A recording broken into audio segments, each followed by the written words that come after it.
subscribe, like, dan bagikan Ruh Ilahi channel. Oke. Subscribe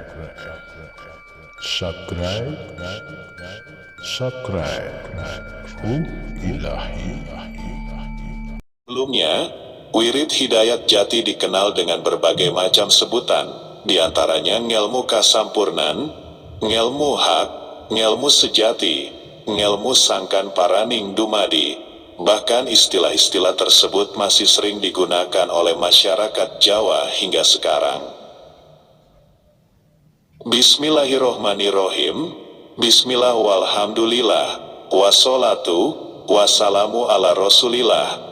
La haula wala quwata illa billahi aliyil adzim. Assalamualaikum warahmatullahi wabarakatuh. Sobat Ruh Ilahi, sebenarnya yang dimaksudkan di dalam kitab wirid hidayat jati ini adalah sesuatu yang berhubungan dengan ibadah yang dijalankan atau dikerjakan secara terus-menerus. Namun, saat sekarang ini, kata wirid mengalami penyempitan makna. Wirid saat ini seringkali hanya dipahami sebagai perapalan bacaan-bacaan khusus, yang kebanyakan diambil dari ayat-ayat Al-Quran atau hadits, yang dibaca dengan diulang-ulang, setiap selesai menjalankan sholat wajib atau sholat sunnah. Padahal, pengertian yang sebenarnya, wirid jika diartikan secara lebih luas, bukan sekedar mengulang-ulang sebuah bacaan khusus. Sebagai contoh saja, wejangan-wejangan dari guru ataupun kiai yang bisa membuat akal dan hati untuk senantiasa mengingat Allah itu pun disebut wirid. Jadi, jangan terikat oleh dogma bahwa yang kita sebut wirid itu hanya doa yang kita baca berulang-ulang setelah sholat.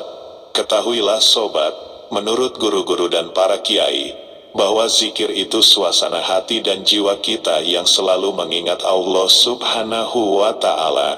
Itulah zikir. Akal dan hati yang terikat untuk terus mengingat Allah adalah ibadah. Sedangkan kata hidayat berarti petunjuk, sebuah kata yang berasal dari bahasa Arab.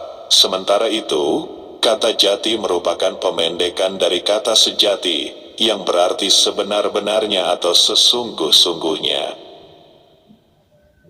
Sejati biasa juga diartikan sebagai kebenaran. Jadi kalau kita satukan dari ketiga kata tersebut, yaitu wirid hidayat jati, memiliki makna yang tinggi, yaitu wejangan yang berisi petunjuk kebenaran untuk memicu para hamba agar senantiasa beribadah kepada Allah Subhanahu wa Ta'ala. Saya mengambil dasar dari pemikiran Ronggo Warsito, karena pada dasarnya pemikiran Ronggo Warsito ini sangatlah dipengaruhi oleh ajaran tasawuf Islam, khususnya tasawuf yang dibawakan oleh Al-Ghazali, di mana perpaduan antara tarekat, hakikat dan marifat menjadi inti dari tasawuf.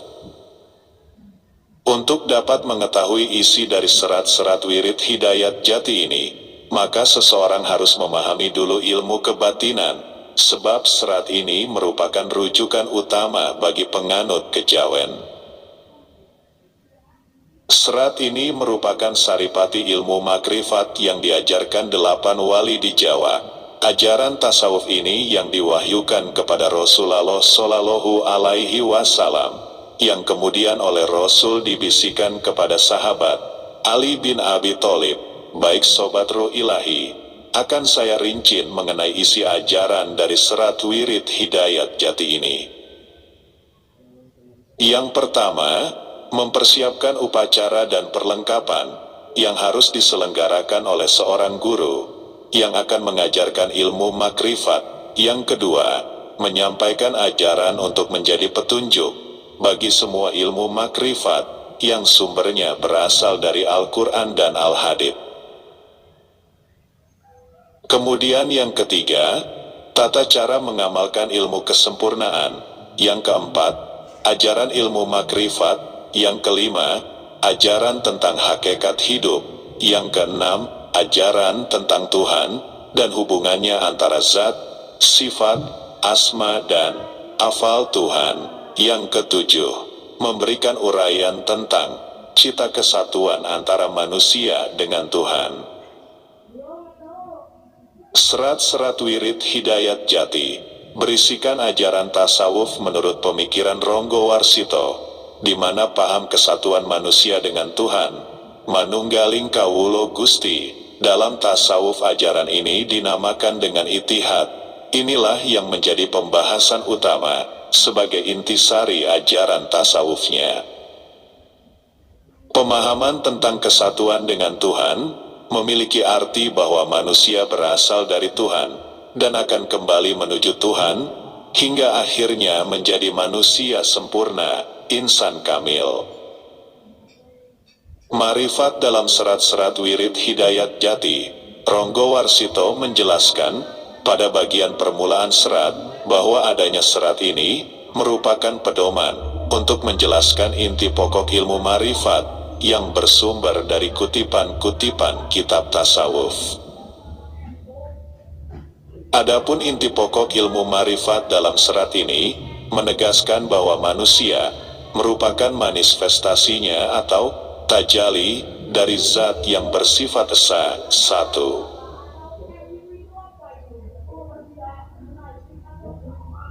Untuk itu sebelum mengajarkan atau belajar ilmu marifat, maka seseorang tersebut harus terlebih dahulu memenuhi persyaratan yang telah ditetapkan.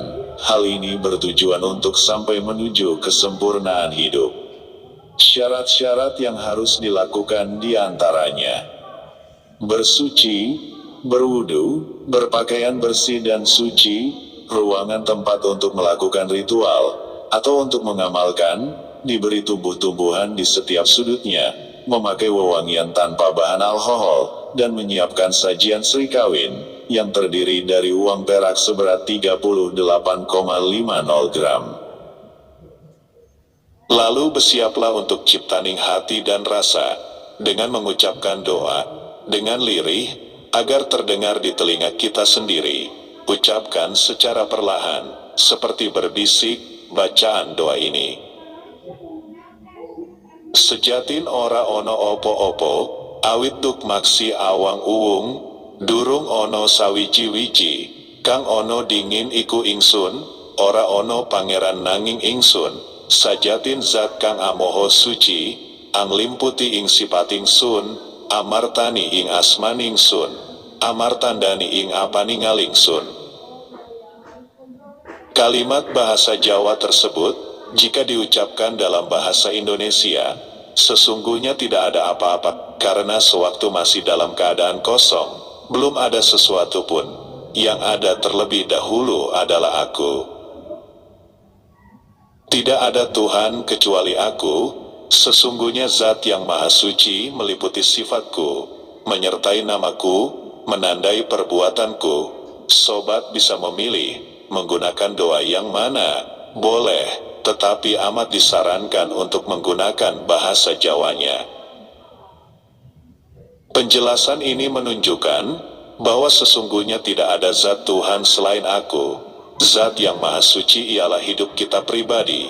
Semua sifat Tuhan yaitu merupakan rupa kita pribadi. Nama, asma, yaitu nama kita pribadi, yang mana diakui sebagai zat yang kuasa. Sebagai tandanya, maka dapat dilihat dari tingkah laku kita pribadi, yang pasti mencerminkan zat yang sempurna, singkatnya, zat yang mengandung sifat, sifat yang menyertai nama, nama menandakan perbuatan, dan perbuatan mengandung wahananya zat. Di dalam amalan yang saya bagikan ini, saya mengambil wejangan dari Kanjeng Ronggo Warsito. Beliau memberikan pengertian tentang marifat dalam serat wirid Hidayat Jati ini. Marifat tegesipun waskito, ingkang dipun waskitani ngelmunipun, inggi puniko, anguningani dununging zat, sifat, asma, apngal. Zat, tegesipun kanta, sifat, tegesipun rupa, asma, teseksipun aran, apngal, tegesipun pangerti. Saya artikan ke dalam bahasa Indonesia. Marifat itu artinya arif, yang diketahui ilmunya, yakni mengetahui kedudukan, zat, sifat, asma dan afal. Zat artinya substansi, sifat artinya rupa, asma artinya nama, dan afal artinya perbuatan. Waskito yoiku, uru sedurunge winarah, artinya yaitu mengetahui sesuatu sebelum terjadi dalam ilmu tasawuf. Jika seseorang yang telah sampai pada penghayatan marifat, maka penglihatan dia menjadi penglihatan Allah, pendengarannya menjadi pendengaran Allah, dan kehendaknya menjadi kehendak Allah. Hal ini, seperti yang dikatakan oleh Al-Halaj, bahwa seseorang yang sudah mencapai derajat marifat, maka pikiran-pikirannya akan menjadi sarana ilham yang menjadikan munculnya kearifan dan kebijaksanaan yang tinggi.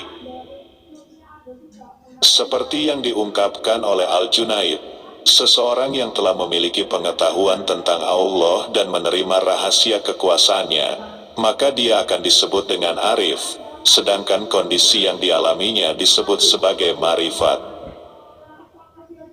Orang Jawa, terutama pengamal dan penganut kejawen, menjadikan ilmu marifat ini sebagai ilmu kasampurnan. Hal ini disebabkan karena ilmu ini mampu membuat hidup manusia menjadi sempurna. Marifat akan Tuhan dipandang sebagai kunci dasar memperoleh kesempurnaan hidup.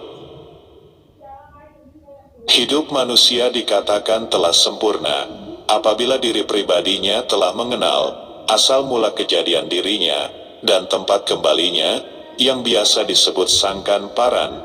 Inilah penafsiran dari paham kejawen terhadap ajaran Islam di dalam Al-Quran yang berbunyi, Inna lillahi wa inna ilaihi rojiun. Masih menurut Ronggo Warsito, wirid ini menjadi pembuka dari ilmu marifat untuk mengetahui hakikat hidup, agar menjadi bijaksana terhadap kesempurnaan sangkan paran, kemuliaan keadaan jati, dalam serat wirid hidayat jati.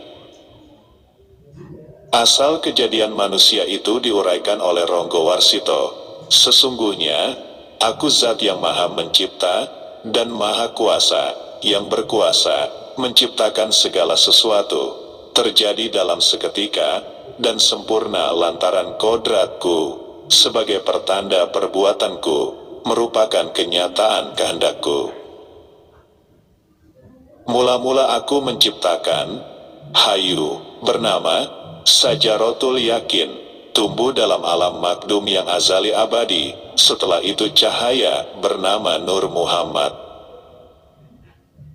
kaca bernama Miratul Hayai, lalu nyawa yang bernama Roh Idofi, lampu bernama Kandil, serta permata bernama Doroh, dan dinding Jalal bernama Hijab yang menjadi penutup hadiratku. Nah, Sobat Ruh Ilahi, uraian ini menjelaskan mengenai konsepsi tentang manusia melalui tajalli zatnya, yaitu sebanyak 7 martabat: Sajaratul Yakin, Nur Muhammad, Miratul Hayai, Roh Idofi, Kandil, Doroh, dan Hijab. Hal ini seperti amalan ilmu yang terdapat di dalam ajaran martabat 7. Seperti yang sudah saya tayangkan beberapa hari lalu, sobat bisa searching atau mencarinya di channel ini, Ruh Ilahi, ya. Nah, begitu kiranya sobatku, penjelasan mengenai wirid hidayat jati yang memuat tentang kawaskitan, agar kita semakin memahami bagaimana mencapai kesempurnaan sebagai manusia, makhluk istimewa ciptaan Allah Subhanahu wa Ta'ala. Semoga bermanfaat dan mudah untuk difahami. Akhirul Akmal.